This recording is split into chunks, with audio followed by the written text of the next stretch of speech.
Como chove miudiño, como se espeta a noche.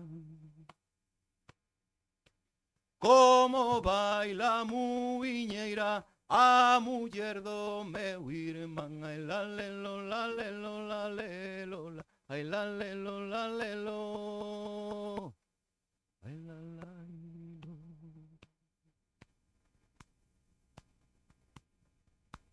Miña nai fiña, cantos disgustos che dei. Agora que te axudaba, mándame a servir o rei. Ai la lelo, la lelo, la lelo, ai la lelo, la lelo, ai la la ilo.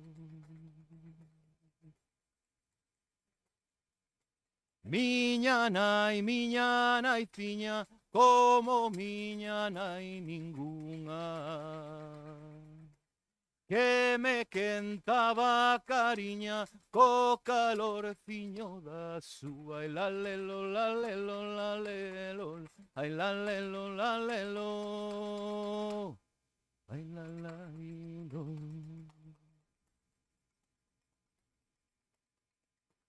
Ainda lembro, miña nena, esas noites de verão.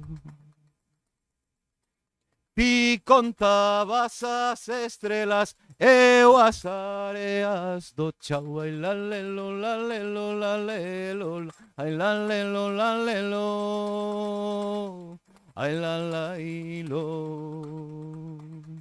Ai la lelo, la lelo, la lelo, ai la lelo, la lelo, ai la la ilo.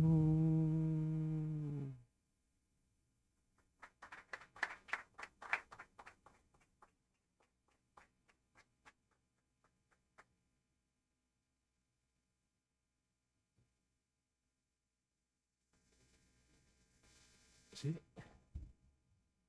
Sí. Buenas tardes. Gracias a todos y todas por venir. Gracias a la Vorágine por cedernos el espacio, como ha hecho otras veces. Y gracias a Son Abeleira por venir hasta Santander para presentarnos este libro. La verdad que me hace mucha ilusión que nos veamos de nuevo y que haya contado conmigo para presentar un libro como este. Para los que no le conozcáis, os diré que Son Abeleira es hijo de migrantes gallegos, nació en Venezuela. Es uno de los escritores, ensayistas y traductores más reconocidos de su generación. Comenzó su andadura en Madrid, donde publicó sus primeras traducciones, sus primeros poemarios y sus primeros libros de narrativa infantil.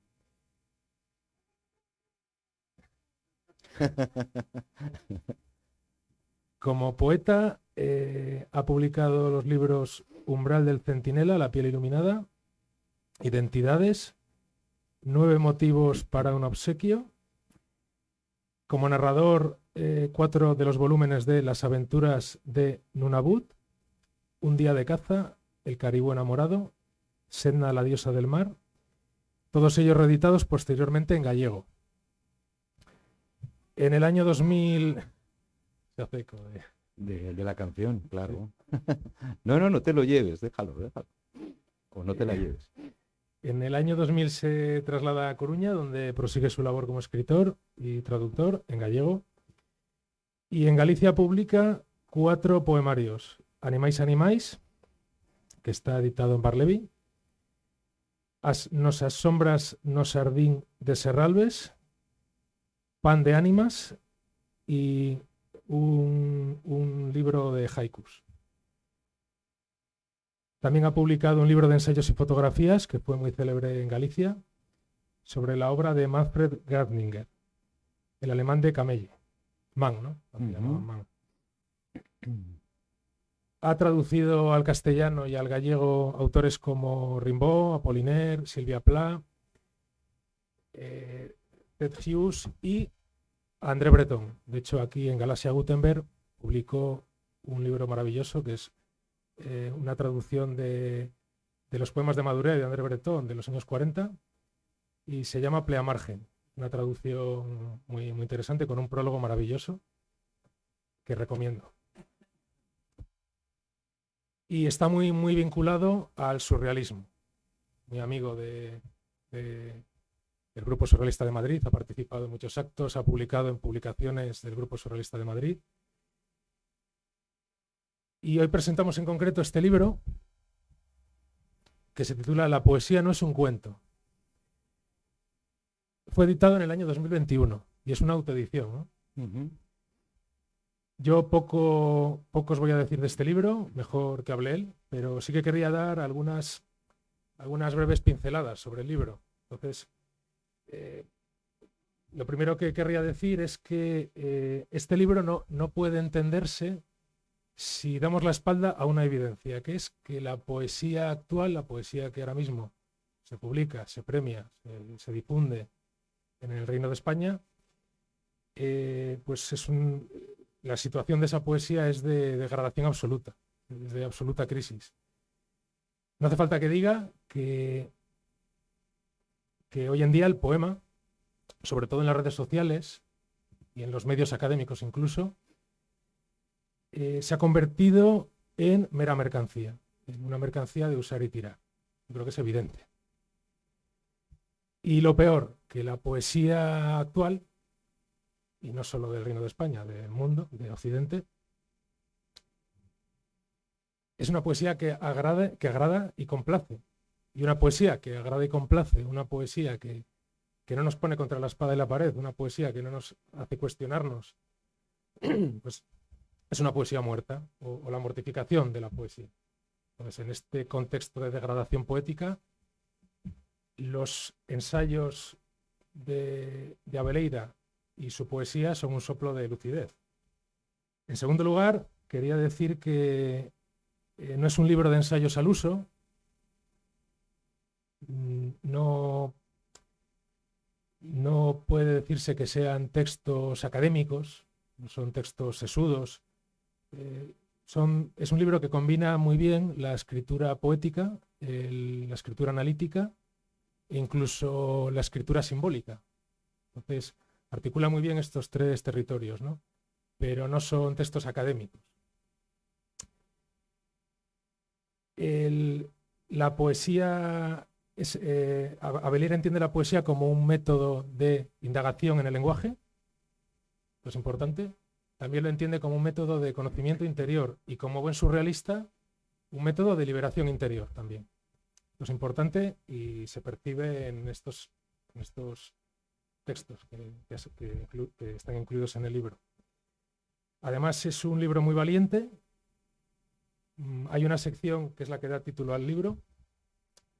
En la sección central, por ejemplo, toca una cuestión para mí esencial.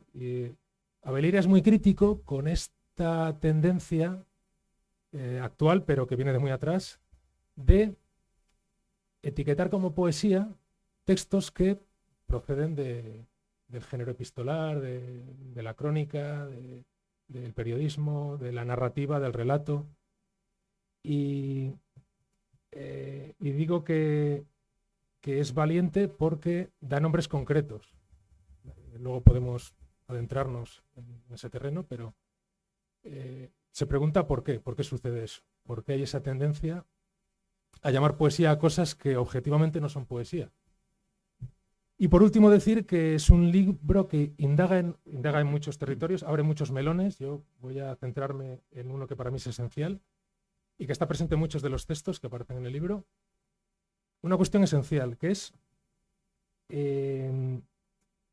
la procedencia de la poesía. ¿De dónde proviene la palabra poética? Eso que llamamos poema, ¿de dónde ha surgido? ¿Por qué? Primero, ¿por qué ha aparecido? ¿Cómo ha aparecido? ¿Qué métodos han posibilitado que aparezca esa enunciación poética?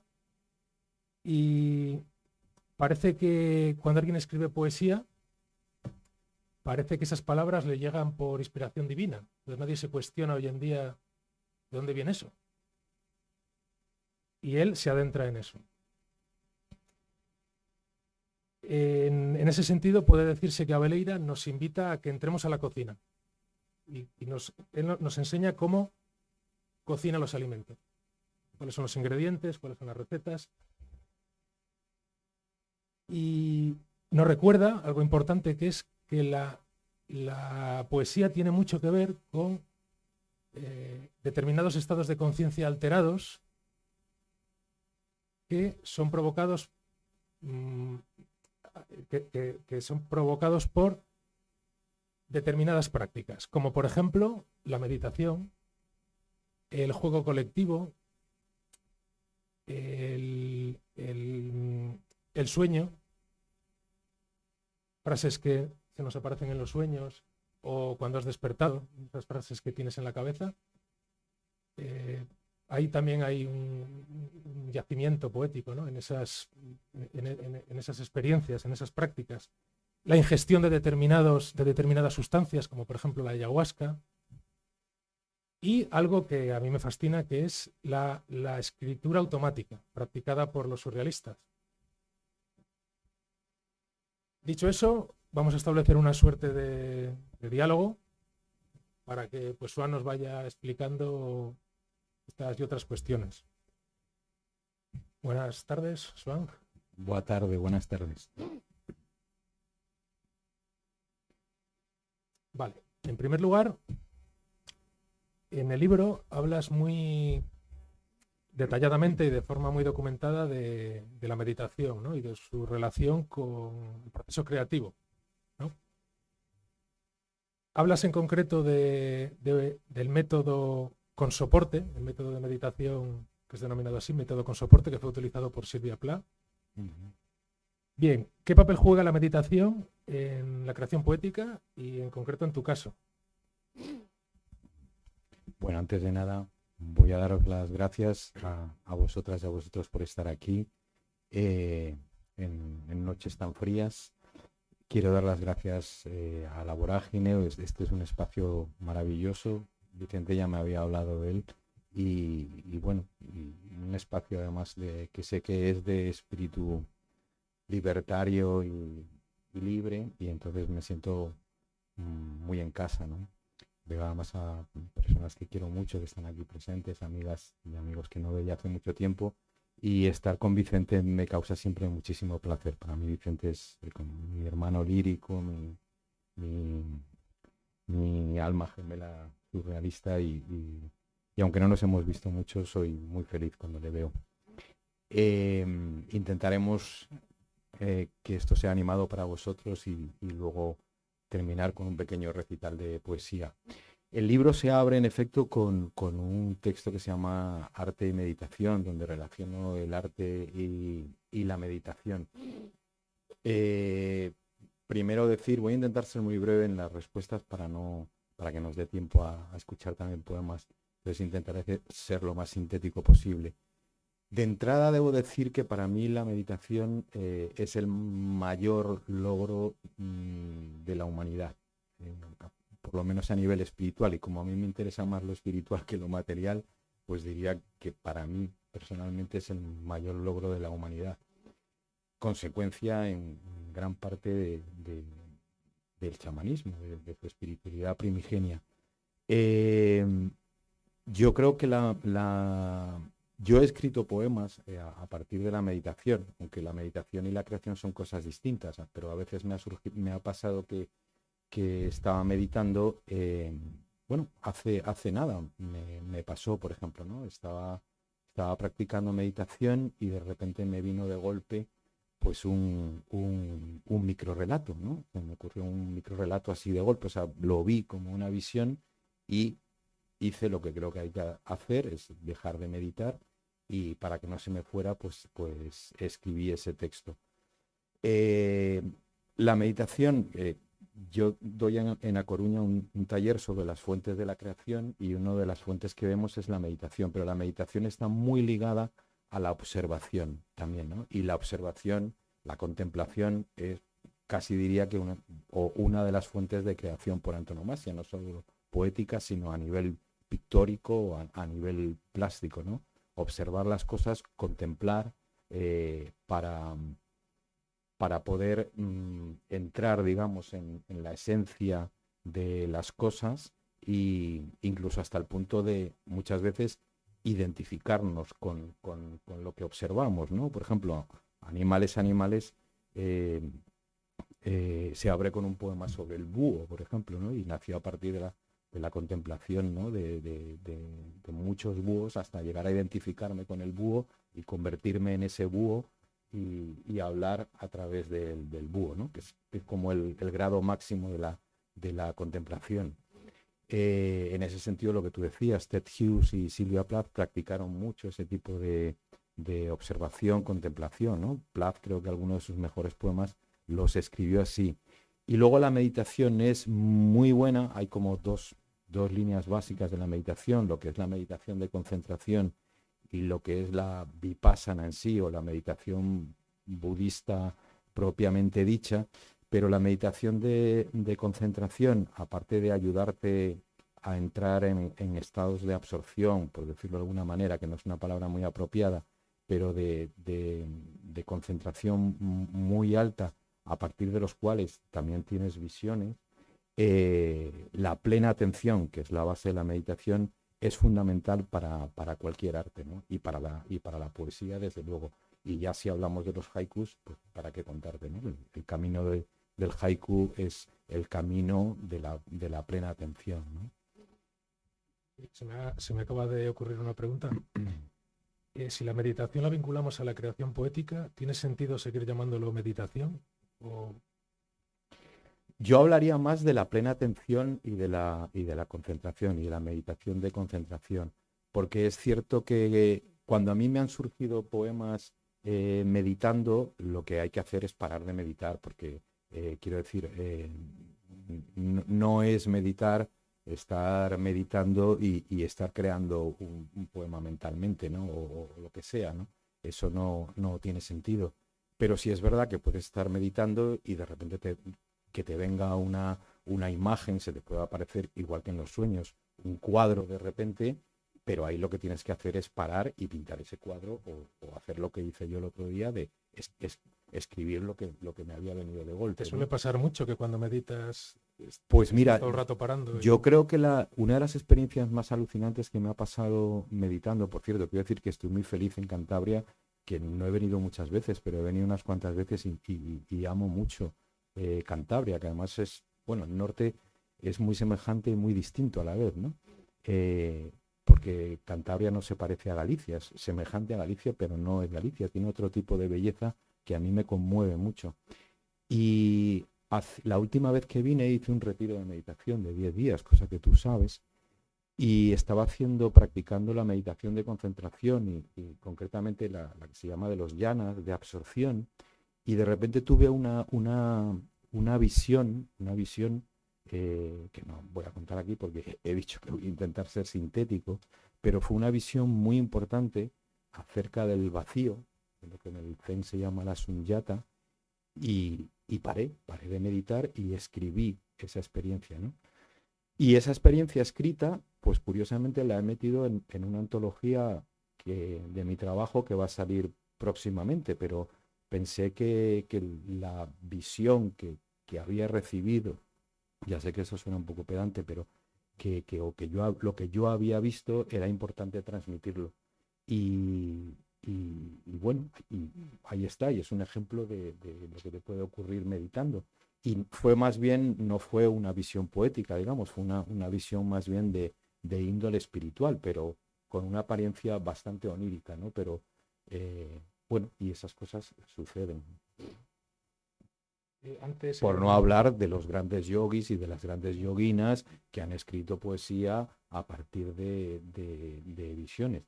Y en este sentido, y acabo en 30 segundos y ya lo digo de antemano, para mí el poeta por antonomasia, para mí mi modelo en este momento de mi vida es Juan de Yepes Álvarez, ¿no? San Juan de la Cruz. Pero la obra de San Juan de la Cruz no escribía para hacer grandes poemas.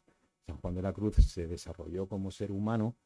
Yo, hablando en términos budistas, estoy absolutamente convencido de que San Juan de la Cruz se liberó en esta vida y lo que nos queda de la obra de San Juan es vislumbres de lo que ese ser humano vivió a lo largo de su trayectoria espiritual, ¿no? Y en ese sentido, para mí, San Juan es el poeta por antonomasia, cuando menos de Occidente, ¿no?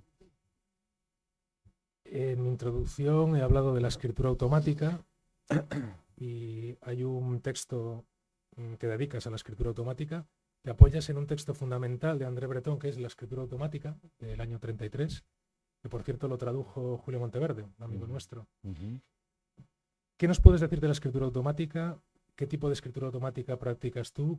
¿Cómo surge esa poesía automática, esos textos? ¿Qué tipo de técnicas utilizas para que florezca esa escritura automática?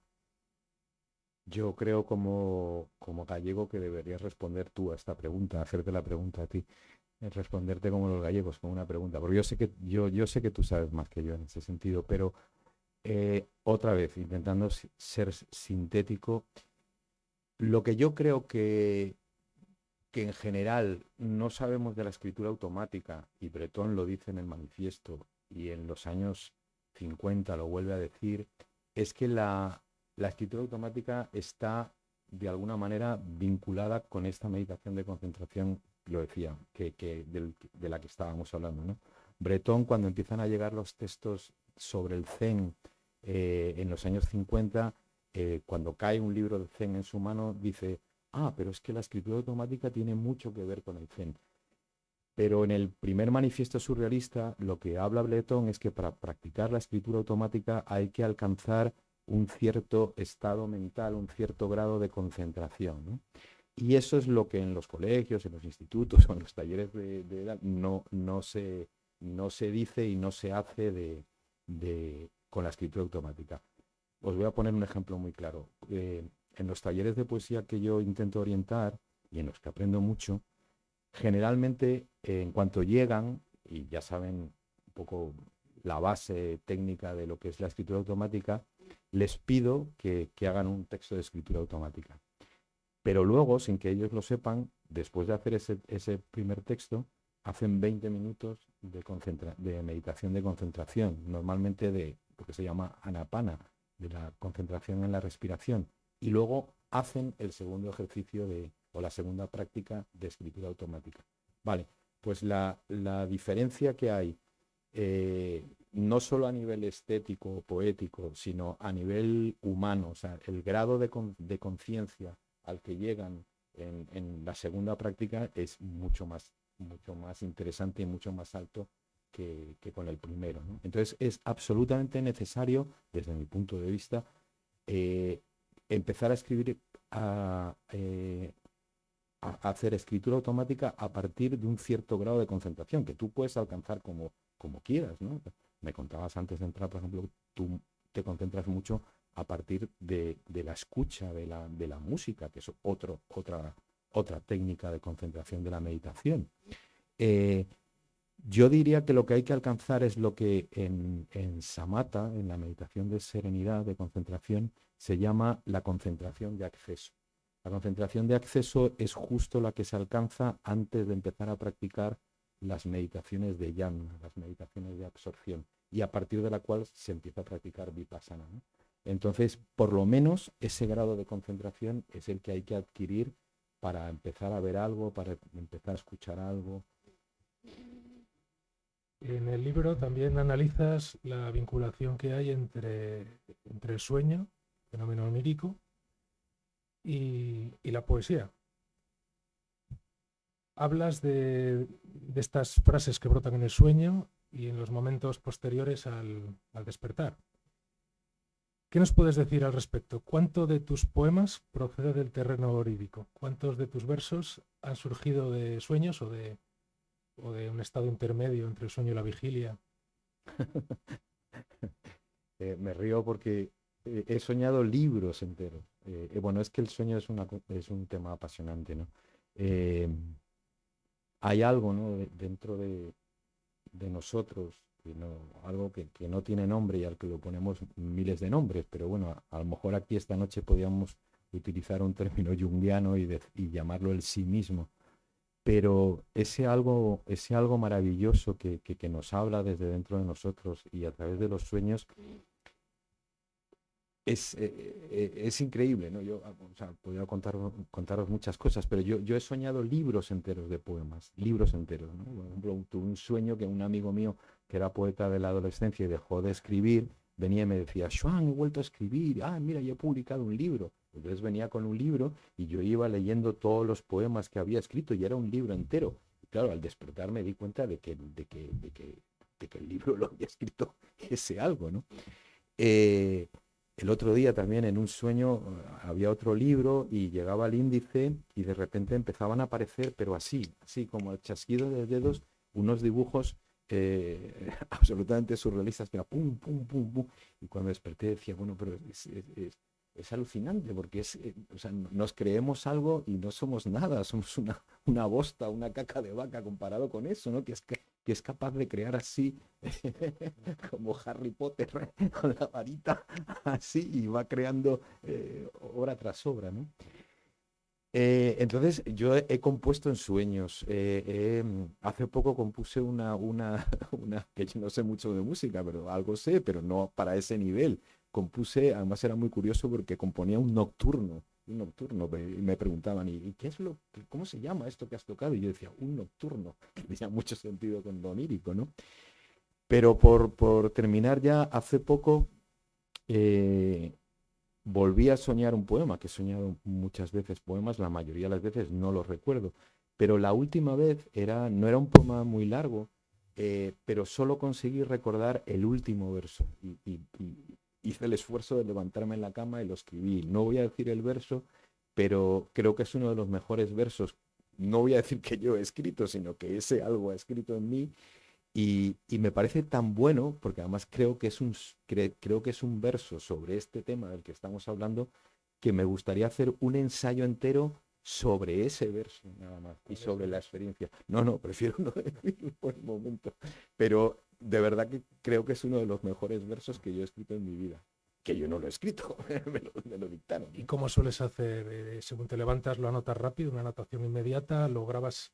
No soy tan buen trabajador como tú, pero muchas veces, bueno, a veces grabo, tengo un diario también de sueños, eh, y bueno, pero hay un tema vinculado a este, que si quieres, no sé si hablamos luego, que podemos tocar, que es el tema del yoga de los sueños. Que Yoga Nidra, ¿no? El yoga nidra, sí. Eh, yo soy un principiante, igual que en la meditación, porque bueno, yo soy el peor meditador del mundo, eh, pero llevo un tiempo iniciándome en el yoga de los sueños y eso es algo absolutamente fantástico y ya es una fuente de la creación maravillosa. Quiero decir, poder llegar, y esto incluso va más allá de la escritura automática. Estoy empezando a escribir un ensayo que se va a llamar así, más allá de la escritura automática, y la escritura automática es una fuente maravillosa. Pero poder, claro, imaginaros lo que os contaba ahora de ese nocturno o de ese poema que soñé el otro día, ser capaces de estar plenamente conscientes, ser lúcidos de nuestros sueños y poder traer eso que ese algo, ese otro que decía Rimbaud, crea en nosotros y poder traerlo acá, que se me ocurre otra fuente de creación mayor, ¿no? Por supuesto, el tema del yoga nidra, el yoga de los sueños, lo importante es el desarrollo a nivel espiritual, ¿no? De hecho, creo que el bardo de los sueños, como dicen en el Tíbet, ¿no? El yoga de los sueños es fundamental, sobre todo para la hora de la muerte, ¿no? Para la hora de la muerte, para trabajar en el bardo del renacimiento, en el bardo del devenir, o sea, a la hora de nuestra muerte. Pero como fuente de la creación, alucinante, alucinante poder traer todo eso que recibimos en sueños de una manera más consciente o plenamente consciente, claro, una fuente única. El bardo. Bueno, sí, es una palabra que se utiliza en el Tíbet que no tiene que ver con los bardos. El barro. Sí, sí. Es que bardo, pero no es de los bardos, sino es como, pero para la gente que no lo sepa, es una palabra que se utiliza en el Tíbet para hablar significa estadio. Entonces, desde el punto de vista del budismo tibetano, hay el bardo de la realidad, que es este donde estamos, el bardo de los sueños, el bardo de la meditación, el bardo de la muerte, el bardo del devenir y el bardo del renacimiento. Dices en el libro, durante el periodo en que empecé a ejercitarme en la escucha de esas frases previas al sueño, esta es una cita de Breton, en uno de esos momentos que son esenciales para un buen número de poetas, así como para la mayoría de los videntes, esas horas fronterizas entre la vigilia y el sueño, esos momentos en que lo inconsciente interfiere de un modo extraño en la conciencia, en que el hombre se vuelve receptivo a una voz que no reconoce como la suya durante el día, acabo la cita, me aconteció algo del todo inesperado y que no puedo denominar más que visión, porque fue tal, una visión pura, sin palabras, tan impactante que me levanté de la cama corriendo y de una tirada la transcribí plásticamente tal cual se me manifestó.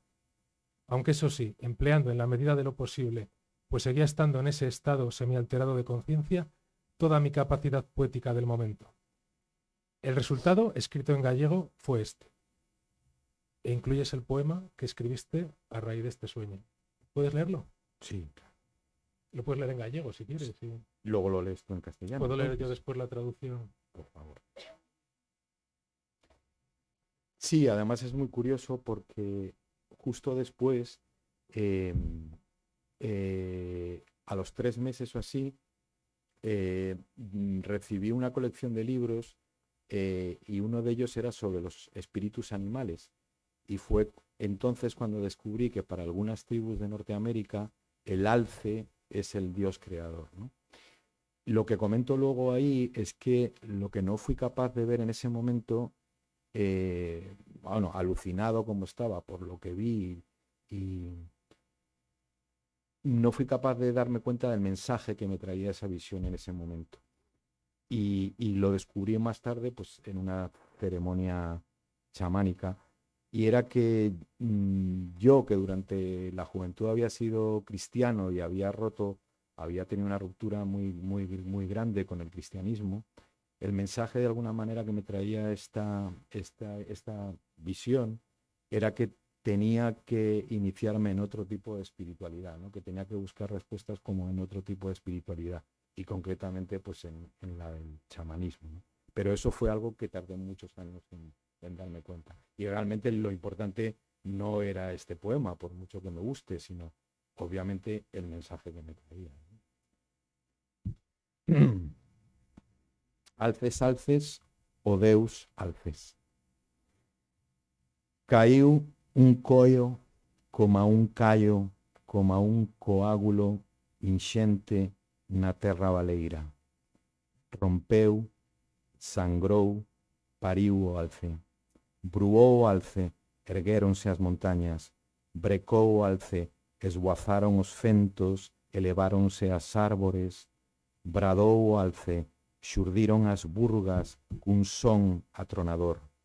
Despois, os rieiros hincháronse ata formar os mares, e os mares hincháronse de vida ata estoupar. Desanoáronse os crustáceos, outearon os peixes, os réptiles, os mamíferos, as aves, aprenderon das árbores, os fentos a voar. A terra colmada descansou. Bruou o alce e viu o alce que todo era bo.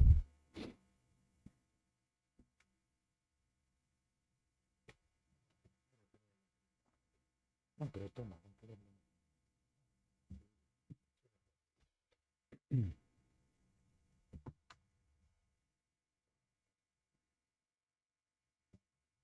Alces, alces.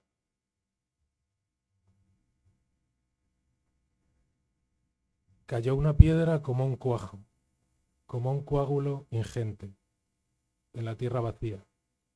Se partió, sangró, parió el alce. Bramó el alce, se hirieron las montañas. Bramó el alce. Los helechos alzaron el vuelo, se elevaron los árboles. Bramó el alce. Brotaron las burgas con un sonido atronador. Después los arroyos se hincharon hasta formar los mares, y los mares se hincharon de vida hasta reventar. Se desanudaron los crustáceos, se engallaron los peces, los reptiles, los mamíferos, las aves. Aprendieron de los árboles los helechos a volar. La tierra colmada descansó.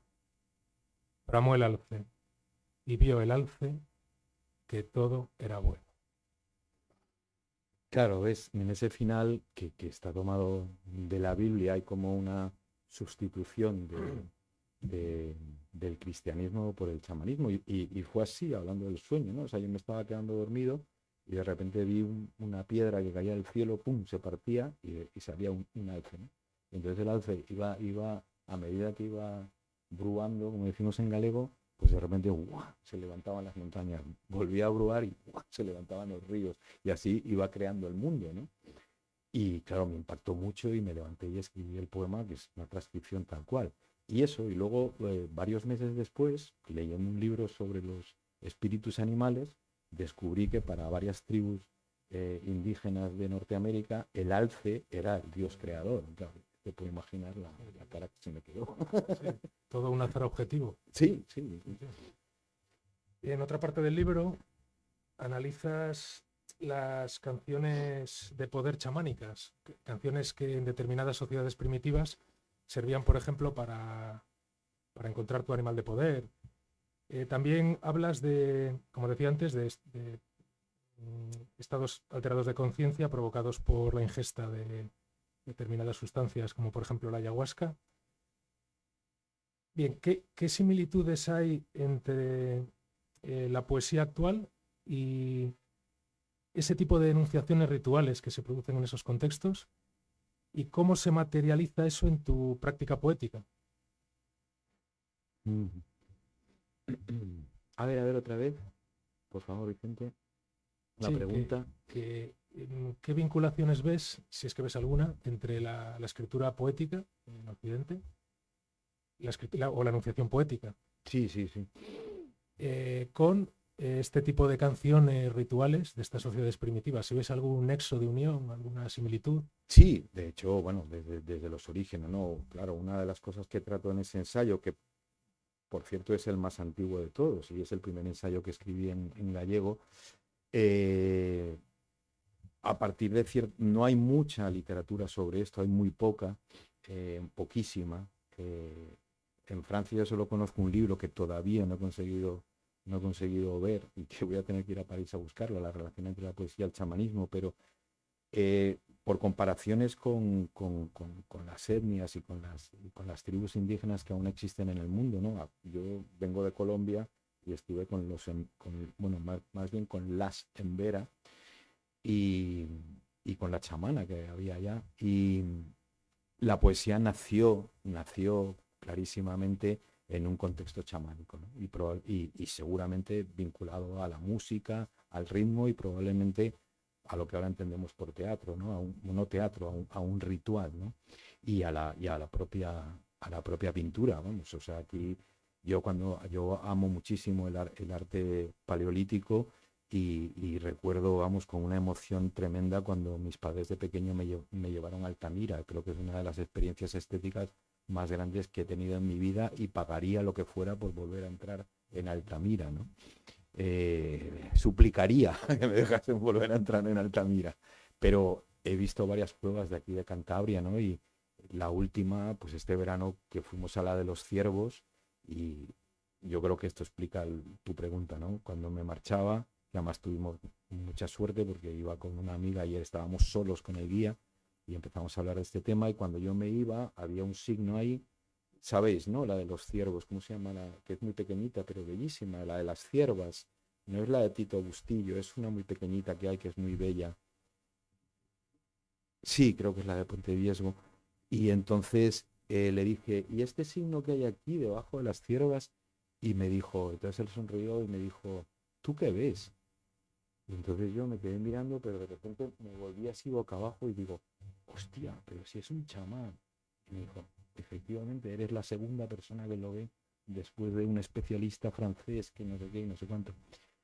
Esto que hace 30 años todo el mundo lo daba por, o sea, era la última de las teorías que se aceptaba con las pinturas rupestres, ahora cuando vas a cualquier cueva te empiezan a hablar de chamanismo, ¿no? Entonces la poesía nació vinculada. Y a mí me interesa por todo lo que es, bueno, todo el tema de la música también, quiero decir, el crear a partir de los trances, ¿no? Y, y, y, eh, y bueno, igual que recibes esas canciones en sueños, pues todo ese mundo chamánico en que se reciben las canciones de los espíritus, quiero decir, lo que acabamos de encontrar de Alces, Alces es del sueño, pero también tiene que ver con el chamanismo, ¿no? Y Eh, sí, tú acudes asiduamente a tomas de ayahuasca, ¿no? pero, por ejemplo, uno de los poemas que aún sigo amando mucho se llama Tonanzi, la diosa de la tierra, que por cierto he hecho grabaciones también musicales, están en YouTube y en Spotify. Hasta pensé en ponerlo hoy, pero lo podéis buscar. Tonanzi, que es la diosa de la tierra para los indios pueblo, yo escribí ese poema a partir de una danza chamánica y de un ritmo chamánico. Y ese poema nació así, y nació en un contexto chamánico, ¿no? Sí, no, te decía que tú acudes asiduamente a tomas de ayahuasca. Eh, ¿Ha influido en tu creación poética esas tomas? Sí, sí. ¿Cómo, En mi, cómo ha influido en tu creación poética?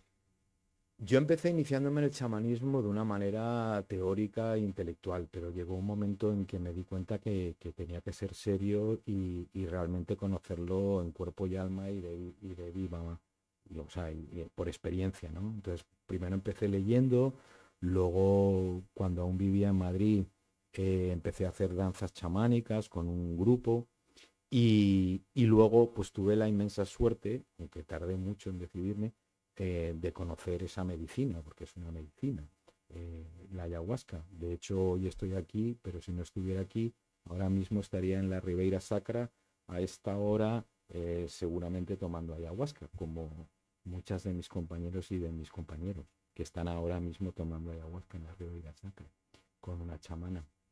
Eh, que eso sí, quiero dejar muy claro que esto hay que hacerlo en un contexto serio, con gente seria y no con pirados y con ególatras y con chiflados. Eso ya os lo digo. Hay que hacerlo en un contexto serio y con gente seria que realmente sepa. Lo digo porque muchas veces salen noticias y allí hay mucho ladrón y mucha ladrona y mucho pirado engañando a la gente y no tiene nada que ver con lo que estamos hablando. Entonces, bueno, luego empecé a tomar ayahuasca.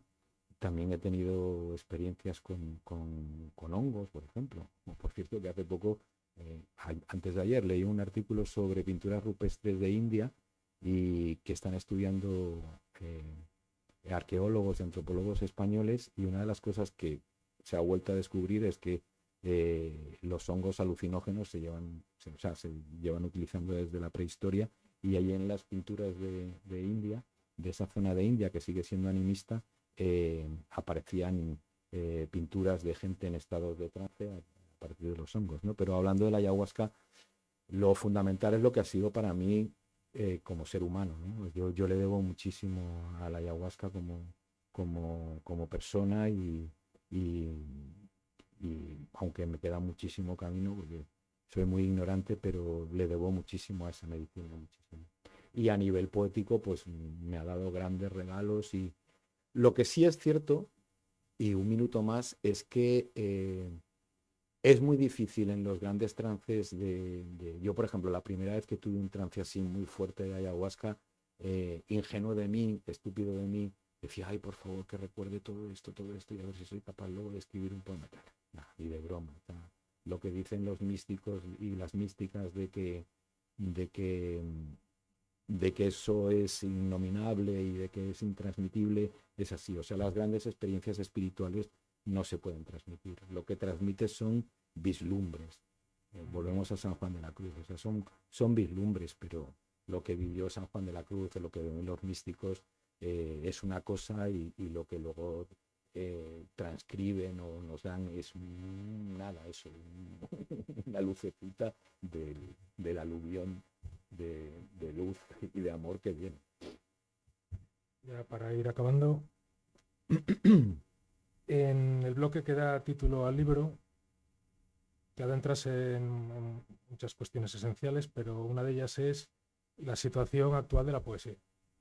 Criticas que se etiquete como poesía determinados textos que objetivamente no son poesía y pones como ejemplo no solo a cantautores como Marwan o Andrés Suárez, sino que hablas de poetas como Luis García Montero, Luis Alberto de Cuenca y objetivamente desde el respeto afirmas que no es poesía, ¿no? Llegas incluso a hacer una comparativa entre una canción de un cantautor y el poema La Unión Libre de André Breton. El, incluso llegas a decir que la poesía de Benedetti tampoco es poesía, que eso ya lo dijo Gamoneda hace tiempo, ¿no? ¿Por qué muchos textos que objetivamente no son poesía, y estoy de acuerdo, se siguen etiquetando como poesía, se siguen vendiendo y comercializando como poesía? ¿A qué crees que responde ese fenómeno? Un tema muy complejo, pero bueno, confío en que a alguien le interese el libro y pueda, porque, a ver, en el libro hay como tres grandes, o sea, hay muchos ensayos, pero hay como tres grandes. Uno es este del chamanismo, otro es el de la poesía no es un cuento, y hay otro texto, otro ensayo muy largo sobre los haikus, ¿no? En concreto este, que fue el que dio impulso al libro, yo intenté arrojar algo de luz sobre la situación que estamos viviendo, eh, porque sinceramente creo que estamos viviendo la peor etapa, no poética, pero que la poesía está viviendo probablemente el peor momento de su historia en el Reino de España, como tú dices, y en general, ¿no? Entre otras cosas porque la poesía ha caído ya no voy a decir ni siquiera en manos de mercaderes, sino de mercachifles. Aunque la poesía es tan incendiaria que acabará quemándole las manos a los mercachifles y tendrán que soltarla. Pero yo creo que no todos ni no todas, de hecho, por ejemplo, en el taller que guío ahora hay una poeta joven extraordinaria, gallega, extraordinaria, pero en general creo que estamos perdiendo o que la gente más joven y no tan joven ha perdido el rumbo de lo que, o el norte y el sur de lo que es la poesía. Es cierto que la poesía moderna rompió moldes, rompió estructuras, pero eso no quiere decir que no se hayan inventado otras estructuras, otros moldes, otros ritmos. Y yo creo que, claro, como vivimos un momento además en que cualquiera pudo publicar un poema en miles de sitios. Eso no es malo, en principio. No, en principio eso no es malo, o sea, es algo, o sea, es una suerte, pero claro, nosotros cuando teníamos 20 años había unos filtros que teníamos que pasar y había unos poetas que eran nuestra referencia y entonces tú decías, pues José Ángel Valente, Antonio Gamoneda, no sé qué, y había unas editoriales, había unos filtros e íbamos, no sé, o sea, éramos conscientes de que había un nivel al que nosotros intentábamos tender, ¿no? Y ahora eso como que se ha perdido. Y yo creo que la gente joven en general confunde lo que es un post-it, un fragmento de un diario, incluso un microrelato, por muy bueno que sea, con lo que es un poema, ¿no? Entonces yo en ese ensayo pongo ejemplos tanto de gente joven como Marwan o como Andrés Suárez u otros, y gente incluso mayor que nosotros. Hablo, por ejemplo, de Carver, ¿no? Raymond Carver para mí es uno de los grandes narradores y cuentistas del siglo XX, o sea, es uno de los grandes herederos de Chekhov, ¿no? Pero yo sinceramente creo que Carver no es un poeta y en la mayoría de los casos ni siquiera es un poeta, ¿no? No es poesía lo que hace. Porque lo que define, entre otras muchas cosas, aparte de los recursos, muchas otras cosas, lo que define la poesía y lo que yo creo que la gente, que los chavales están olvidando, iba a traer una cita de Huidobro, por cierto, ¿no? Que no metí en ese cuento porque no me acordaba esa cita de Huidobro. Huidobro dice, a ver si la recuerdo de memoria, dice, la poesía, el valor de la poesía es directamente proporcional a su distanciamiento del lenguaje corriente y moliente, del lenguaje que hablamos, ¿no? Eso es literalmente cierto. Y Huidobro ahí acertó plenamente en 1914, ¿no? Y eso es lo primero que estamos olvidando. Y lo ha dicho el maestro Gamoneda 100.000 veces, ¿no? El lenguaje poético es un lenguaje completamente distinto a todos los demás, al de la prosa, al jurídico, al periodístico. Y precisamente si hay un lenguaje al que se parece el de la poesía, es al onírico, al del sueño, ¿no? Y que no busca comunicar. Exacto. Y entonces, pero además es que nos engañamos. O sea, quiero decir, nos están engañando y nos engañamos, porque en el fondo todas y todos sabemos lo que es poesía y lo que huele y sabe a poesía. Dicho claramente, si yo entro en el bar este de al lado ahora, o mañana en una panadería, y digo, aquellos ojos míos de 1910 no vieron enterrar a los muertos, ni la sombra de ceniza del que llora por la madrugada, ni el corazón que tiembla arrinconado como un caballito de mar, la panadera me va a decir, llamará a la policía o me dirá, perdón, señor, ¿qué? ¿Cómo? ¿Dónde? ¿Cuándo? Pero ella sabrá que lo que estoy diciendo suena o huele a poesía. Y eso lo traduces y se lo llevas a una mujer tibetana o a una indonesia o a una embera y le dices, señora, ¿esto qué es? Y te dirá, pues o es una canción de poder de un chamán o de una chamana o es un poema. Entonces, hay un lenguaje que es, hola, buenos días, ¿me puede dar una baguette, por favor? Pues ese es un lenguaje. Y otra cosa es aquellos ojos míos de 1910. Entonces, y eso lo sabemos todos, pero están intentando darnos gato por liebre. Y encima vendérnoslo como si fuese una liebre.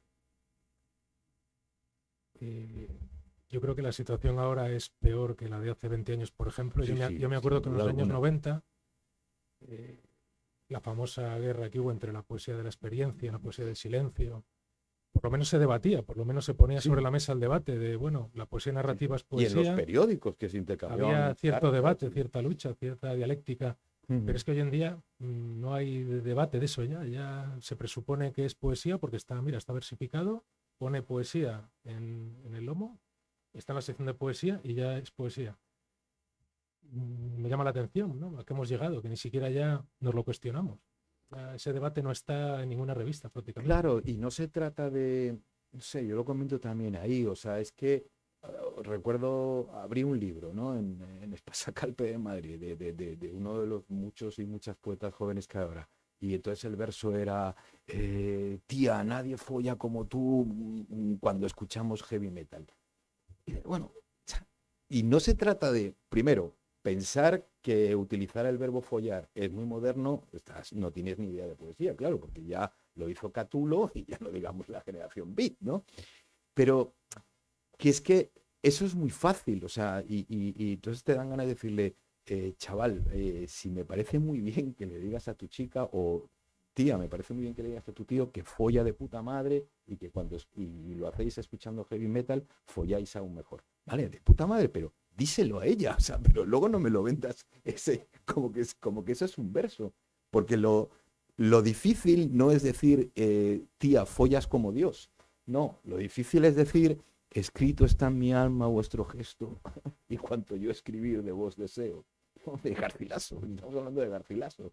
¿Entiendes? Entonces, y lo peor es que nos intenten vender eso como un gran poema. Es el timo Eso ya es la hostia. Es el timo de la estampita. Sí, exactamente, tal cual. De la ¿no? estampita. Y encima fomentado por grandes grupos editoriales y a partir de premios que encima están amañados, que ya es el colmo. Claro. Ese es otro tema, pero que está relacionado. Sí. Pues yo por mi parte Sí, ya he porque acabado. es un tema muy complejo que dejamos ahí abierto, pero... Y si quieres cerramos el acto con algún poema tuyo. Sí, no, como es tarde voy a compartir con vosotros 3 o 4 poemas o 5.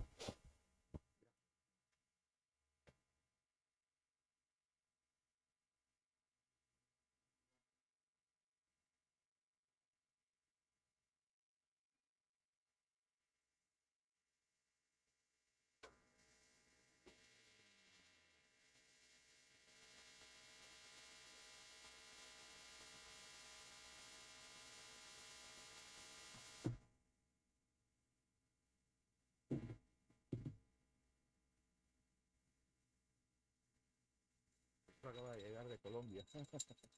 Me dijeron que era para convocar a los espíritus. Chico, chico, chico. Chico, chico, chico. En la época en la que los niños inventaban cuentos, los animales eran hombres y los hombres animales orgullosos de ser animales. En la edad en la que los niños deliraban solos, a veces la luna se transformaba en erizo, el sol era un cangrejo desobando en el arenal del cielo, los niños jugaban al río, veneraban al río porque el río era una diosa y el agua, al entrar en sus bocas, comunicaba multitud de leyendas que fluían de lejos. Un mosquito era un titán, una civeta un sahumador consagrando el bosque, un bisonte un ancestro, un antílope un guerrero, un lagarto un augur de cuyas visiones nadie dudaba jamás. En la época en la que los niños inventaban cuentos, la palabra era un fruto en las raíces del árbol. En la edad en la que los niños deliraban solos, lo hacían al calor de las manadas celestes. Pero llegó la antorcha, llegó el fuego, llegó la hoguera aullando al umbral de la cueva. Los niños se enmudecieron entonces, los animales se dispersaron, temerosos los hombres constataron su silencio. Chico.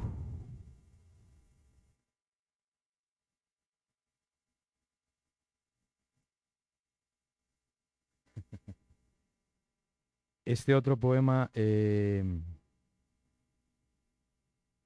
de un libro que acabo de reeditar que se llama As nosas sombras no xardín de Serralves, que es un jardín de Porto, Nuestras sombras en el jardín de Serralves. Un libro que, bueno, sin yo pretenderlo y sin yo saberlo, quedó finalista del Premio Nacional de Poesía. Y ahora saqué una edición nueva, revisada, retocada y ampliada, que salió en Barleby Editores. Y uno de los poemas, bueno, estoy leyendo en castellano, pero ya podéis imaginar que todos están escritos en gallego. Este poema se llama Igual que un becerro cuando se le ven las patas. Las 4 o las 5 de la mañana, un frío exterminador, tu padre sacándome de la cama. La vaca va a parir. Muy temprano, demasiado temprano para cualquier veterinario. Tu hermano no estaba, así que era yo el otro hombre de la casa. La vaca está a punto. El viejo metió las manos en la vulva dilatada, inmensa, mis ojos pasmados ante la boca de la noche, vomitando su sol, rebuscando en su útero, encontró las pezuñas, anudó los cabos y... ¡Tira! ¡Tira! ¡Tira fuerte, carajo! Pero, ¿cuánto hay que tirar para no desmembrar un becerro, para no desgarrar una vaca? ¡Tira fuerte, carajo! Y yo tiré como no lo había hecho en el parto de mi hija. Tiré hasta sudar la hiel y, de golpe, igual que un becerro tras asomar las patas, vi salir cuajo a cuajo cada uno de tus poemas entreverados con la placenta, con las hilachas de sangre en la cascada de lamnios que me caló justo encima de los testículos.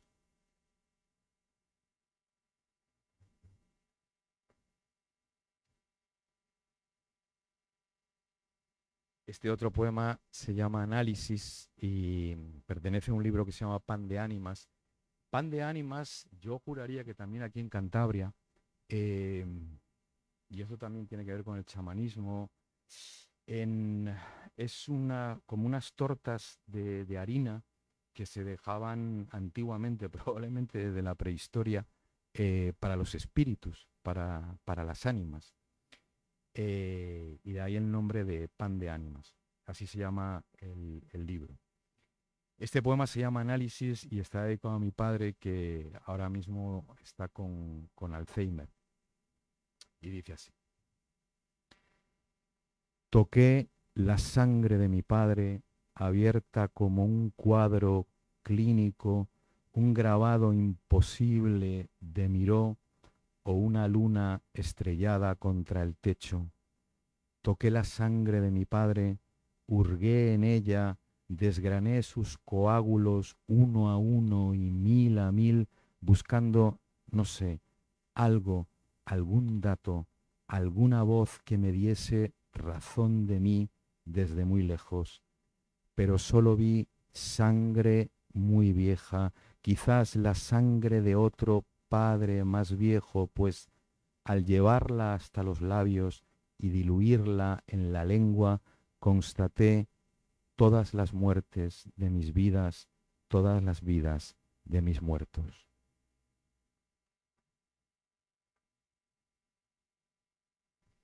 Materia oscura.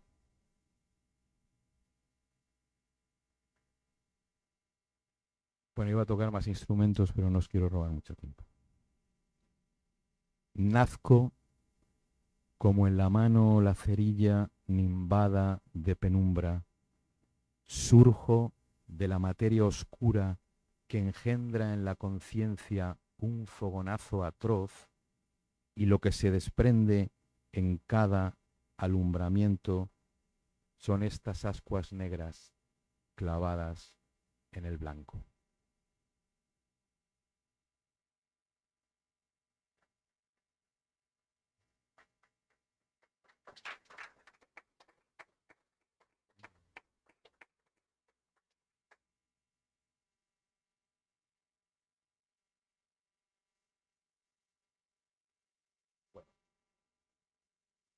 Sé que es tarde y las compañeras de la vorágine estarán cansados. Voy a acabar con un poema de los más recientes que viene siendo un homenaje al surrealismo y quiero dedicárselo a Vicente. Se llama Signos.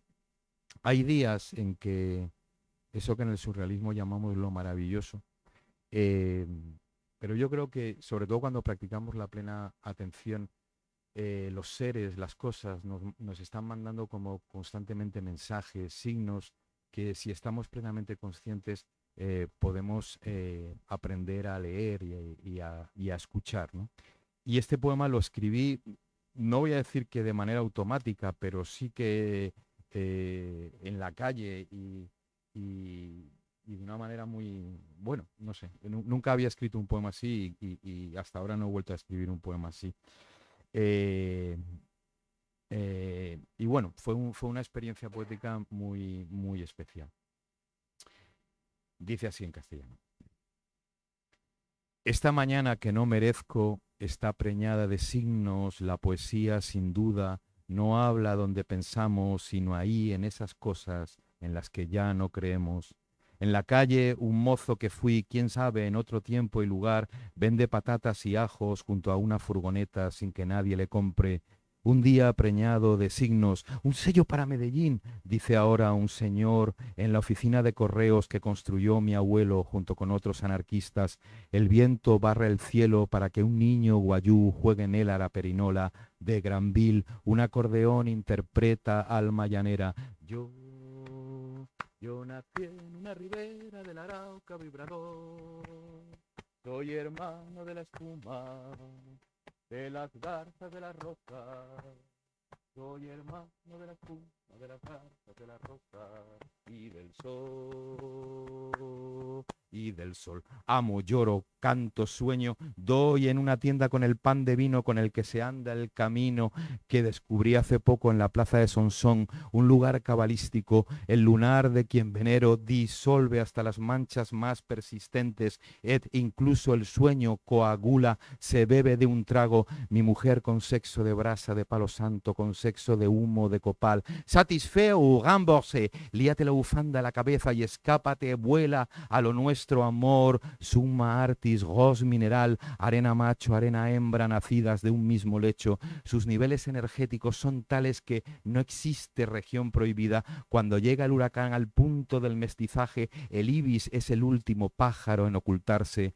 A lomos de la única mula que aún pace 4 caminos, mi abuela la bandera trina que trina en mis huesos. Mi niño, si pasas hambre, ve a cazar con la vareta que cuelga del yar, salvo las 3 aves santas, salvo las 3 aves santas, salvo las 3 aves santas. Hamlet, mi abuelo en astral, bajo una piel de bisonte, acontece a mi lado por la orilla del Orzán, tira del carro de la compra, no tiene nada en él, ni siquiera me mira cuando murmura, a la vida se le cayó el yesquero de las manos, son los tientos del frío, el alma preñada de signos, de ninfas, de abejas. A pesar de mi ignorancia impenitente, parece que algo o alguien me recompone los sentidos, no sé, quizás ese otro que piensa por Gamboa y Smith, los dos de cara al paredón. El mercurio es el único metal que germina contigo, alquimia, ánima mea, poesía, vida mía, contigo, pan y cebolla. Boca de incendio, leo el claro de tierra, la pipa de André Breton mientras aguardo en una oficina a que me cambien un nombre, O por X, X por O,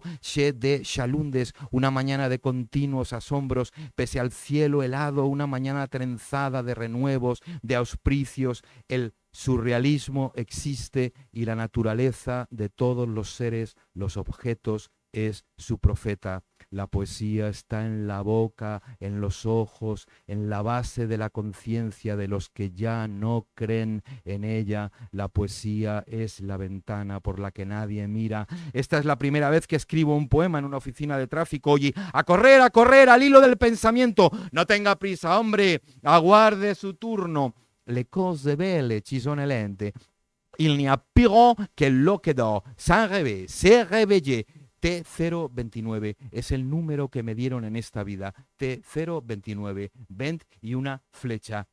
Vent, vent, viento en francés, ven, petirrojo, corazón del viento, escoria, el rojo vivo que nadie puede alcanzar. Pasan los números, pasan los días, se va el amor, igual que el Sena bajo el Mirabeau. Todo pasa, es Anicha.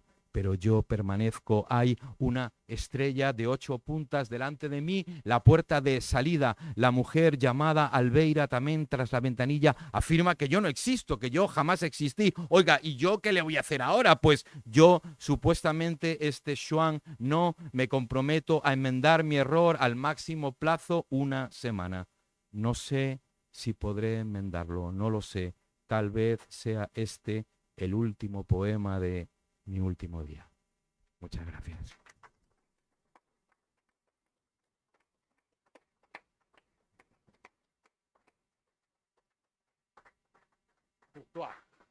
Muchas gracias. Muchas gracias. ¿Queréis hacer?